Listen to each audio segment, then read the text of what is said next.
guys, Nick here from J4U Studios, and welcome back to the J4U podcast. This may be looking a little bit different from how we normally do it, and the reason for that is I actually just tried live streaming this episode of the J4U podcast, and unfortunately, the setup, I guess, that I thought we had ready for live streaming the podcast wasn't ready, and we just started lagging out like crazy. But here we are, nonetheless, and now instead of live streaming this episode, it's going to just be recorded, so bear with me. There are going to be some technical things to work out, but let me know in the comments below if you like this setup. If you do, maybe we'll try doing more of it. But yeah, let's see. And I know just in general, it's been a long time since we've done an episode of the J4U podcast.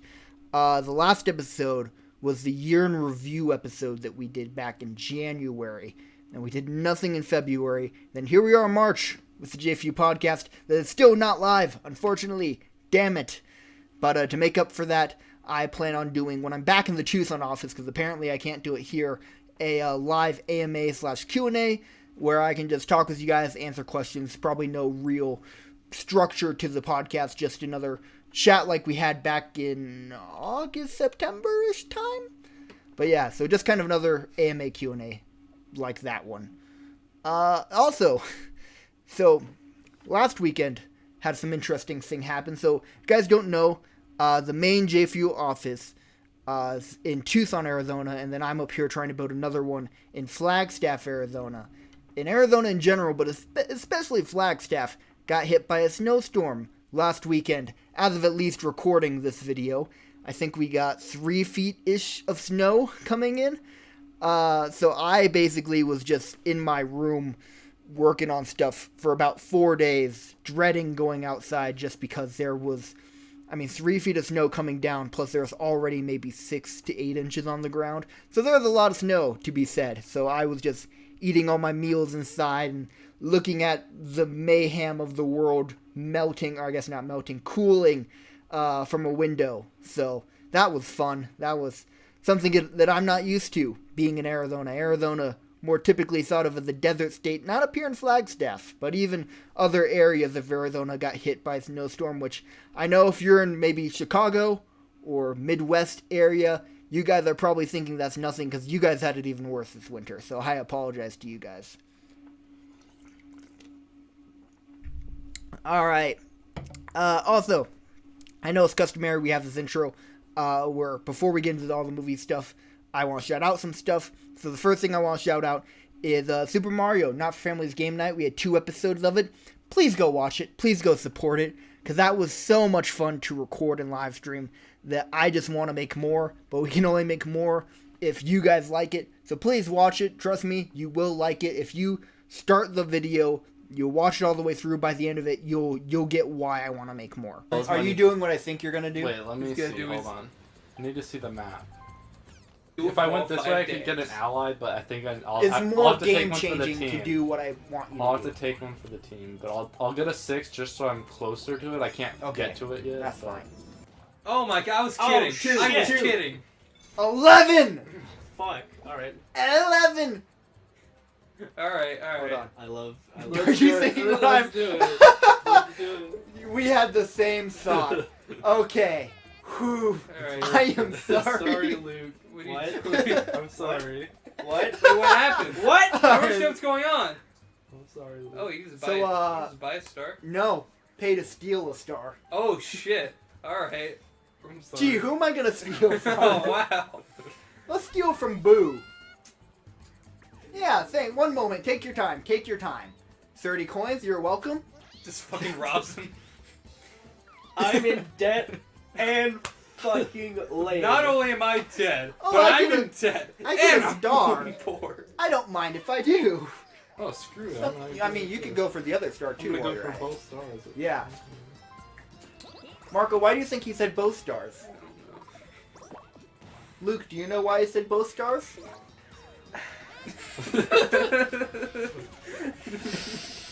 There are 2 stars that exist.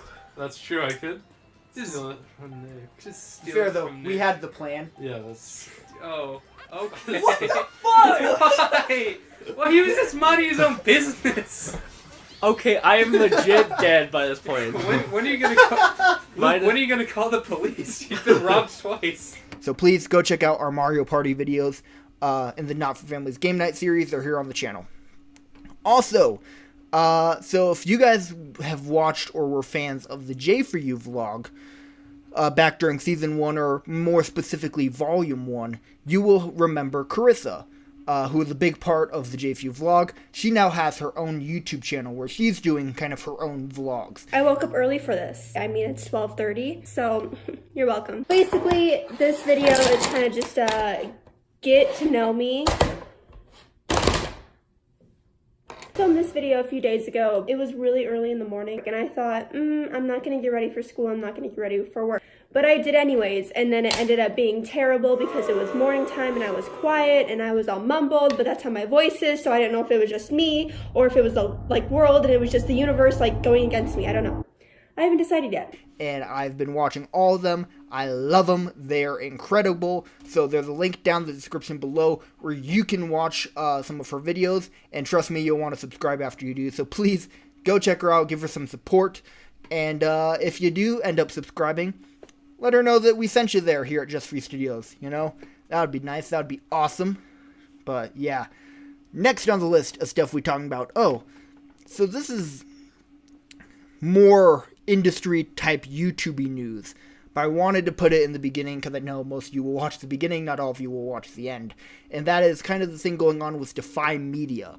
So if you don't know Defy Media, they're in MCN, multi-channel network, that recently shut down, and they partnered with a bunch of YouTube content creators here on this platform, like Chris Stuckman, Smosh, Game Theory, a bunch of channels. And because they shut down, a bunch of YouTubers went without paychecks, and it really screwed over a lot of people. But MatPat, he has an awesome video, so there should be a link to it down in the description below. Please check it out. Please watch it. It's worth watching, and he will explain much better than I can why what they did was so sketchy and shitty, and why you should be aware and pay attention to it. So please recommend go checking it out. Alrighty, and the last thing, which is kind of a transition into our movie segment that we got to talk about, is the Oscars. The Oscars, as of recording this, happened this last Sunday, and this is the first year I haven't seen the Oscars in a very long time. Partially due to being up here in Flagstaff, still setting up some stuff, but also they've just had a lot of weird stuff going on behind the scenes. Of course, with the Kevin Hart situation, and then not having a host. But as well as a lot of other stuff, like they planned on cutting the cinematography and editing Oscar, which are two big Oscars. And they're like, no, we'll just not do that. And internet went crazy about that. So they're like, never mind, lol, JK, we're actually putting those Oscars back in. So there's just a whole lot of confusion behind the scenes of the Oscars. But there's also some good moments. For example, Spider-Man Into the Spider-Verse winning Best Animated Film. That's one I'm really happy and excited about. As of recording this, I'm planning on watching Spider-Verse tonight. That's how excited I am. Love that movie. It was actually my favorite of this past year, so I'm glad that it got the Oscar for Best Animated Film. And there's a few others like that got the Oscar and deserved it. And I still haven't seen all the Best Picture noms, so I can't have a full opinion. But yeah, the Oscars were a thing that just happened that is a really big part of movies in the film industry, so thought it was worth talking about, even though we weren't going into much detail. I believe the guys at Outsync Stories last week or maybe 2 weeks ago, they talked about the Oscars, so they might have a little bit more of a perspective around it, so go check out that video. Anyway, now on to the real movie news, and some of this is chronological, some of it is not. I kind of just put in things as I thought of them, so hopefully there's some order to it. But the first thing we're going to talk about here is Spider-Man Far From Home. They released a trailer since the last podcast. I think it was probably about a month ago they put out that trailer. Maybe even longer, but it showed a lot of stuff, especially Mysterio, the brand new suits, which I really like, the red and black suit. I think it looks awesome, so I'm so happy about that. But yeah, I'm a little unsure about a few things. Mysterio's one of them. I hope they can pull him off as a villain. Marvel being Marvel, their track record's great. Not quite as much with villains, but recently they've been doing so much better with them. So I hope Mysterio is the case of a good Marvel villain. But also, I still just kind of find it weird with the whole Spider-Man being in Europe part of the film, which is going to be the majority of the film, and then also hunting down the elementals. That just doesn't feel like a Spider-Man thing to me. Like, I think of Spider-Man, and I think of he's the small level, or not small level, but I guess he's a New York-based superhero. He'll do stuff with the Avengers, but his home is New York. That's his city. That's what he protects. So it is weird to be like, yeah, you know, Spider-Man's a New York hero. Let's send him to Europe. It's like, especially being his second movie. Granted, it's Marvel, so it's really like his fifth appearance, though. But still, being that it's Marvel, it feels weird to have him in Europe. And especially with the whole Elementals thing, it's a bit of a stretch for Spider-Man, but who knows? That's most likely going to just be a plot misdirection for Mysterio. I'm just hoping that they can pull it all together in a way that makes sense. I'm probably one of the few people who had a good amount of complaints with Homecoming, so I'm hoping that they're able to correct a few of them. It looks like they've corrected the Michelle, aka MJ, part based off that trailer, which makes me really happy. I like the idea of Zendaya being MJ. I just feel like she was not MJ in Homecoming. She was Michelle, which is fine, but then you can't do that last minute, oh, call me MJ thing, and expect fans to be okay with that. But it looks like in this movie they're starting to pull that back and make her more MJ, which is cool. So, yeah, if you want to hear more of my thoughts, watch the trailer reaction that we did for Spider-Man Far From Home. The next thing that we're going to talk about, which I actually watched the most recent episode of this morning, is Genlock, Rooster Teeth's newest show. Now, if you don't know what Genlock is, or if you don't know what Rooster Teeth is, Rooster Teeth is a production company who's still kind of small level, but they actually started out kind of as on the YouTuber scale. They're responsible for shows like Red vs. Blue, which most people, especially my age, have heard of, as well as, what else, Ruby, an anime, if you're familiar with that. But Genlock is another animated production that they've done, and it stars Michael B. Jordan, which is awesome. David Tennant's in it. Macy Williams is in it, who, if you don't know, Game of Thrones, the youngest Stark daughter. Dakota Fanning's in it. They have a rock star cast. David Tennant's got to be my favorite voice actor in it, though. And the show, the trailers and stuff had me kind of iffy, but the first two episodes sold me on it. And the first episode is free on the Rooster Teeth's website, so check it out. You might like it. I personally loved it, and season 1 is actually coming to an end fairly soon. So now's probably the perfect time to go check it out. Anyway, so another thing I want to talk about, which maybe this isn't the best place to talk about it, but it's a movie that came out a while ago and I didn't see until recently, and that's A Star is Born. So A Star is Born is the Bradley Cooper Lady Gaga movie that actually won the Oscar for Best Original Song, Shallow. Love that song. But Star is Born, this is actually the 4th reboot of it, I believe. They've rebooted it a lot, but this one, it was pretty interesting, and having not seen the other versions, I actually plan on doing that in the next couple weeks. I really liked A Star is Born. Like, really, really, really liked it. The music, first off, was great. Shallow is one of those songs that I saw the movie maybe a month ago, and I'll still be walking around just singing parts of it, like, I'm on the deep end, watch as I dive in, and just subconsciously go about my day just either humming the tune or flat out singing it. So, yeah, it's good. The characters, I really dig. It has a strong message about addiction, which I found really interesting and thought was a nice focus. And, man, the ending. If it wasn't for Spider-Verse, this would have been the first movie I cried in a long time. But then Spider-Verse made me cry, so maybe I'm just a crier. Who knows? Anyway, I just want to get that out there because I didn't talk about it when it came out, and now that I've seen it, I just wanted to talk about it. But moving on to a movie that has come out fairly recently, we got The Upside, which is the Bryan Cranston and Kevin, why am I forgetting his name right now? Kevin Hart movie.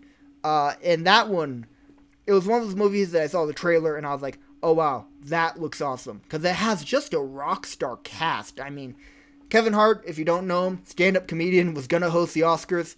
That guy, he's fucking hilarious. But normally he plays the same style of character. Just that, like, in over his head, quick talking, smart-ass character. This movie, there's a little bit of that, but it's so different from everything else he's done.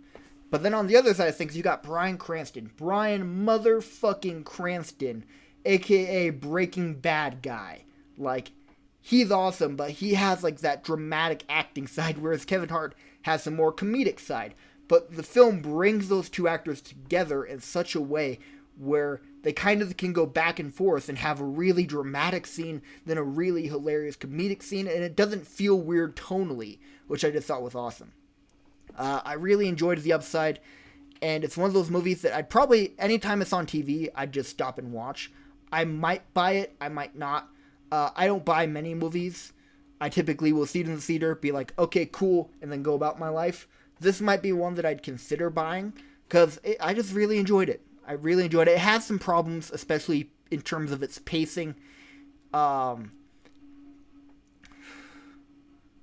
It's not really a spoiler, but it kind of is, so I'm not going to talk about it for long. If you haven't seen The Upside, maybe skip a minute ahead or something, because I'll give a very brief thing about my complaint. That's not really a spoiler, but it kind of is, so fair warning.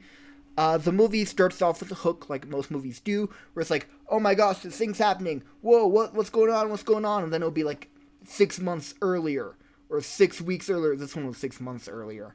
But in this film, starts off with basically Kevin Hart's character. They're driving like a Lamborghini, going super fast.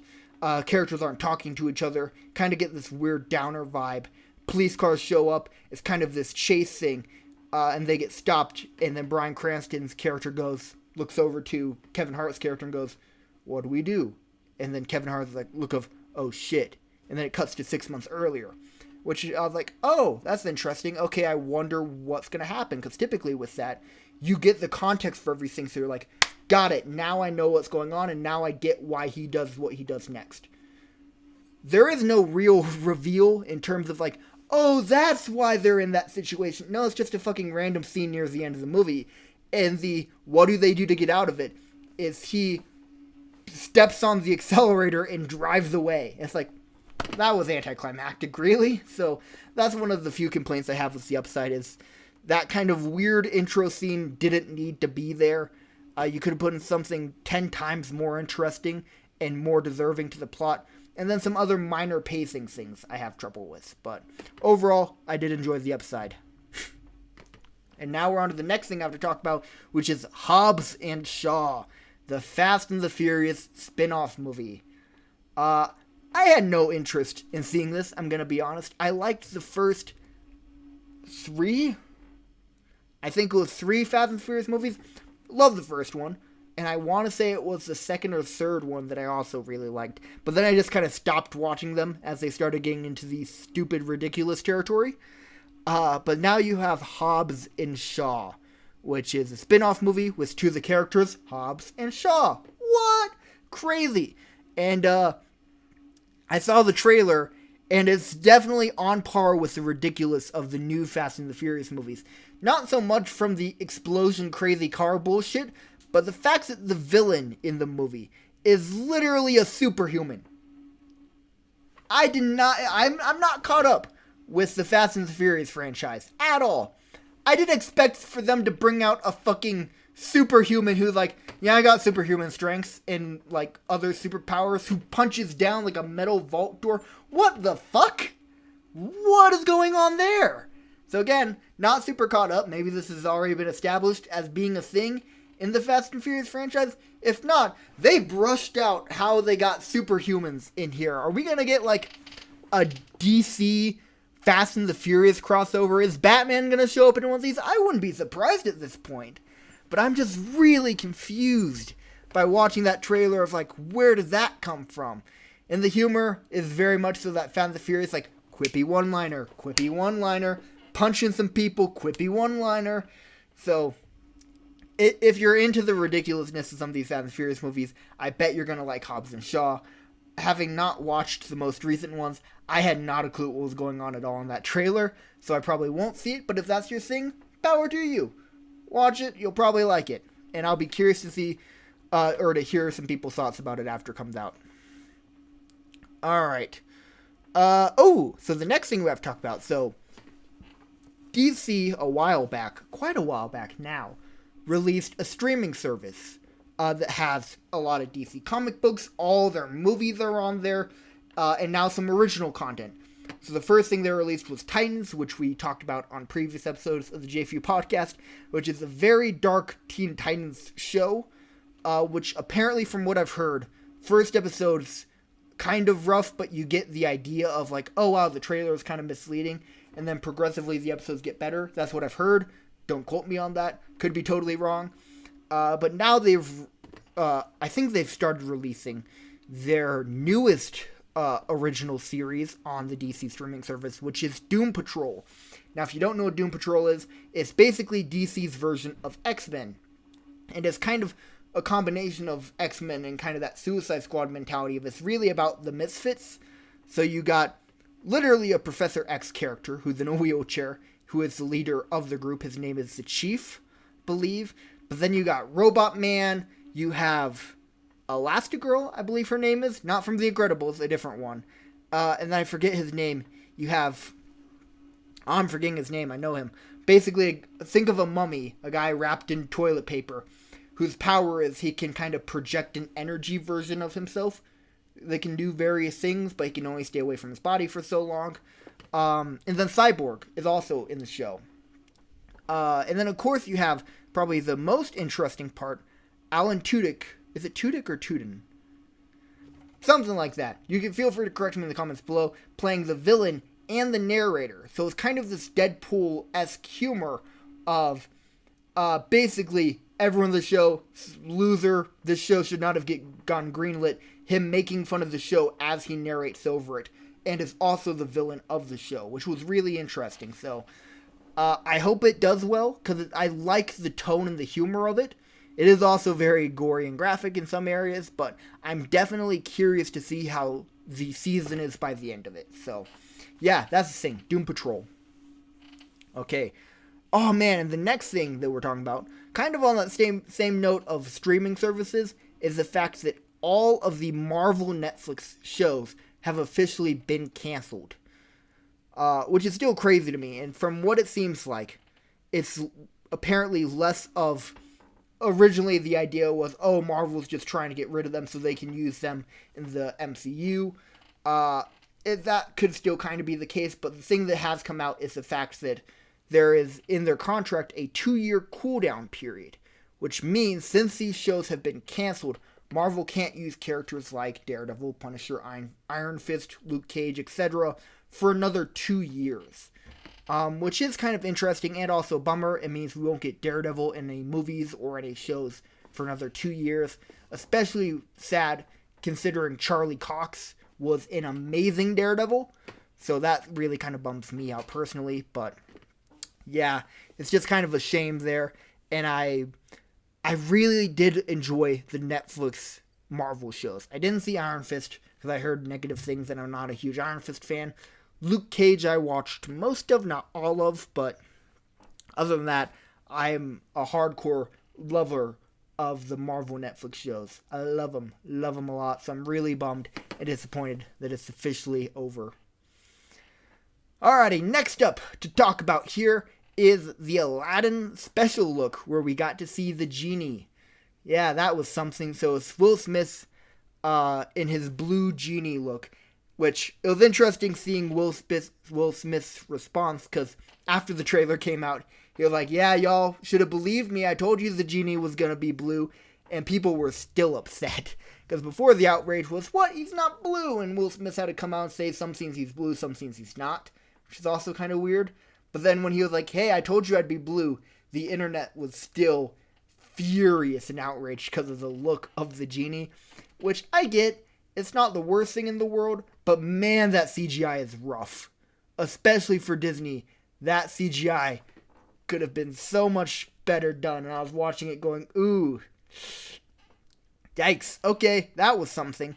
The other thing, which for some reason not as many people are talking about with that trailer, is you see more of Jafar. And what is up with Jafar? Because I've played Jafar. Let me do some voices here to show you the difference. From the animated movie, you have Jafar being like, I am Jafar, bring me the lamp. And in this movie, you have Jafar being like, I am Jafar, bring me the lamp. Can you hear the difference? Bring me the lamp. Bring me the lamp. The rest of the treasure is yours, but the lamp is mine.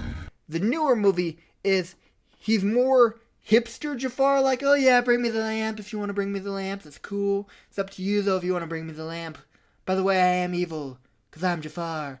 In the other version, he's, I am Jafar, and I am the villain. See the difference? So, I'm definitely not super on board with that. Maybe the movie will change my mind. Hopefully it does. But I'm more worried about Jafar than Genie. With that said, Genie, hopefully the CGI gets improved on him. Ooh, really, really, really hope the CGI gets improved. Especially when you look at the Lion King trailer. I mean, the Lion King CGI, whoo, it's awesome. How do you also have the Genie CGI that looks that shit in some aspects? So, I don't really know. So hopefully, works out and it's all good. Alright, what we got next? Next we have the Dark Phoenix trailer, which I actually recorded the trailer reaction to recently. So go watch that if you want to hear a lot of my thoughts. One thing I will correct about it that I didn't catch while I was recording it is you very clearly can tell they're planning on killing off Mystique in that movie, because trailer starts off, Jean Grey, she's crying, all sad, in the rain to add for dramatic effect, and she's like, why'd you make me do that? I didn't want to hurt you, and it's overlaid with footage of Mystique being like, come on, we can help you, and then Jean Grey goes, no, with angst everywhere, and she just throws Jennifer Lawrence into a wall or something that kills her, presumably. And then it goes to the funeral scene where Beast, who if you've not been paying attention to the series has been in love with Mystique, is really bummed out and pissed. So it's pretty clear, having now, when I was editing the trailer reaction, going like, oh, I got that one wrong, and not noticing that, it's pretty clear they're looking at killing off Mystique. So I'm okay with that. I wish they wouldn't have teased that in a trailer, which, by the way, they dropped a new trailer, or at least new footage, literally the day after the other trailer, so I don't know what the fuck's the point of that was. But you basically see more of an intro into the whole space thing, why they were there, why Jean got the energy Phoenix Force pushed into her, which is also weird, because she had the Phoenix Force in X-Men Apocalypse, so why is she getting it now? I don't know. It's weird. Don't get it, but we'll move past it. She gets the Phoenix Force. We see more of like she's on Earth and people are freaking out. They do tests on her, realize that she's got the Phoenix Force, and it adds a little bit more context to the situation. I wish that was in the original trailer that I reacted to literally a day before. I don't know why they waited on that footage, but okay. And yeah, it was just really interesting they dropped the two trailers back to back, but I think the main thing I have to say is I'm hopeful this movie will be good. Might not be, but I want it to be good, just so we can finally have a good X-Men movie that does the Phoenix and Dark Phoenix story justice. Because, yeah, and I also hope that 95% chance there is, but I really hope that this is the final chapter of the X-Men saga, so that this can be kind of the ending capstone. They don't have to pull any of their punches. They can go full on in on this Phoenix Force storyline and end on a high note. That's my hope. That's what I hope they're able to do, and I hope what this movie is. So, yeah, that's my thoughts on the Dark Phoenix. But we have Detective Pikachu to talk about, because they dropped another trailer for Detective Pikachu. I thought about reacting to it, but then I was like, I don't know enough about Pokemon to do a trailer reaction of this, so I thought I'd just talk about it here. So I have seen the trailer several times now. I do enjoy the tone. I think this trailer was a little bit more humorous than the last one, and I'm okay with that. I think the trailer might have overdone it a hint with the humor, but still, it has so much going for it that I hope it's good. And yeah, it's one of those movies that I don't think I've heard anyone talk about and not say that they're gonna see it or they're excited for it. I think everyone I've talked to is excited for that movie and wants to see it. And I know I'm gonna see it. I know I'm at least on some. I'm not super Pokemon attached, so I'm not like opening night gonna see it. But I'm still excited. I still like the tone, and I like what they're doing with it. So I'm still hopeful it'll be good, and I'm still planning on seeing it. But it's the tone of this most recent trailer was a little bit more humorous than I was anticipating. But oh well, that's not a bad thing per se, that's fine. So yeah, Detective Pikachu, that's the thing, and hopefully it's a good thing. But now, on to Hellboy, because they just dropped another trailer. I actually did a trailer reaction on a previous episode of the J4U podcast. It was the catch-up episode that we did late December. So if you want to hear my thoughts on the Hellboy trailer, we watch it there and we talk about it there. So go check out that podcast. But basically, to recap, I like the look of him, but the tone I was a little unsure of. They're going for that kind of MCU humor, which I don't think really applies to Hellboy, but I was hopeful. So then now we got another trailer for Hellboy, and it kind of clarifies some things. We get a clearer look at the villain of the movie, as well as a little bit more context to what the monsters are. Some of the monster designs kind of bizarre, kind of weird, but that could be a good thing. That could be totally okay. And they have less of that humor, but it's still there, which kind of worries me. So I don't know. It's one of the things where and also, just to clarify, watching the trailer now for the second trailer, I still don't mind his look. It's, in some areas, a little more comic accurate than the Ron Perlman one, and then there's some other things that I liked about the Ron Perlman one that I don't like about this one. But overall, I don't think his look is bad. I think his look's good. My problem more so just comes from the humor. In some areas, it comes off as a little bit cringy and a little bit just unnecessary and out of character for Hellboy. So, I don't know, maybe when I see the movie, I'll be like, oh no, it totally makes sense. But just based off the trailers, I'm unsure about it. So, yeah. Anyway, I've been talking for about 35 minutes straight. I'm gonna take a drink of Mountain Dew. Not sponsored, but I wish we were. It's hard doing a podcast by yourself, because you have to keep talking for a certain amount of time. Like, talking for 35 minutes on a normal podcast, if I had another person, I'd be talking 50% of the time, so that'd mean we're already an hour into it. Instead, I'm only 35 minutes into it. That's not cool. That's rough. That's rough. Just lots of talking. Okay.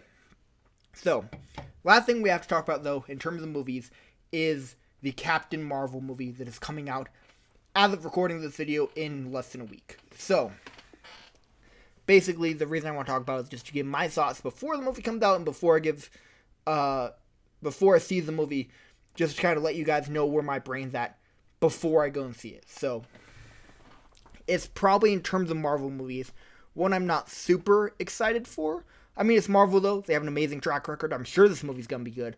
And I guess it just comes from the fact that, A, as bad as of a character Captain Marvel is, I haven't followed her comics for a super long time, so I don't have that kind of dedication. And also kind of where it fits into the timeline, they just dropped Infinity War, this huge, majorly universe-altering movie, and then it'd be like, but let's go back to the 70s. It feels a little weird to be like, we just hit the high note of Infinity War, and it's like, and pulling it back to do a little solo movie in the 70s. It just feels a little bit weird, but the interesting thing, and the reason why I think they did that, has to do with the fact of the villains, and that's that the Skrull are in this movie. And that's honestly what I'm really excited about. The introduction of the Skrull, and the possibility of a character we've seen this whole time being the Skrull. So, yeah, I'm just excited for that, I'm curious for that. And, again, it's a Marvel movie. I'm sure it's going to be awesome. I'm sure Brie Larson's going to kick ass as Captain Marvel. And I hope, if I can get anything from that movie, I want two things, and that's one, the Skrull to be badass, and to have some universe-altering thing in the movie related to the Skrull. And then two, for me to be on board fully with Captain Marvel as a member of the Avengers. To see her in this movie, and kind of have that Wonder Woman thing of like, oh shit, yep, I like that, yes, put her in everything going forward, you know? So I really hope that we get those two things from this movie. And yeah, I'm just not personally super excited, but it's a Marvel movie, and I'm still going to see it, and I'm sure it's still going to be good. So, there you go. Alright, but on to the gaming side of things. Not a whole lot of gaming stuff happened, but the stuff that we did get, was some pretty big stuff. Starting with Resident Evil 2, the remake of Resident Evil came out since the last podcast we did. And man, I'm not a huge Resident Evil fan, but I've played the games, I've seen the games, and my first interaction with them was where I'm sure most people started, Resident Evil 4. And then I kind of got super excited and passionate about Resident Evil 7 when that came out. Thought that game was awesome. And now we have the remake of 2, which was really, really well done. It changes a few things about the story, but not much. It mainly keeps the story, but adds the modernization of technology by making it, the third-person camera angle as opposed to the fixed camera angles that we got before, which I was not a fan of at all. It's actually the reason I never played Resident Evil 1 through 3, was because of that fixed camera angle. I just was not a fan of it. But by making it that third-person camera angle, just added a lot of extra tension to it, and I just really thought it was well done. Graphics are amazing. The voices are amazing. There's just so many good things about that game that if you guys would want us to play it on this channel, I would 100% be on board with that. But yeah, Resident Evil 2, the remake of it, awesome. Oh, and then I also like, this was something about the original game as well, is the idea of the kind of 2 campaigns. You can play as Claire Redfield, or you can play as, why am I blanking on his name right now? Leon Kennedy. That's it. So in both characters, it's not just like a character switch, where it's like, oh, I can play as the chick, or I can play as the dude. There's a whole different stories dependent on which character you play as, which I think is awesome. My only complaint is I wish they were a little bit more separated, because there are some parts of the game where they overlap, and you're doing the same thing as both characters, which kind of messes with the continuity, because both things are supposed to be happening at the same time in the universe. So I thought that was a little bit weird and bizarre, but oh well. But other than that, that's really my only complaint I have with that game. I thought it was awesome and would 100% be down to play it on the channel.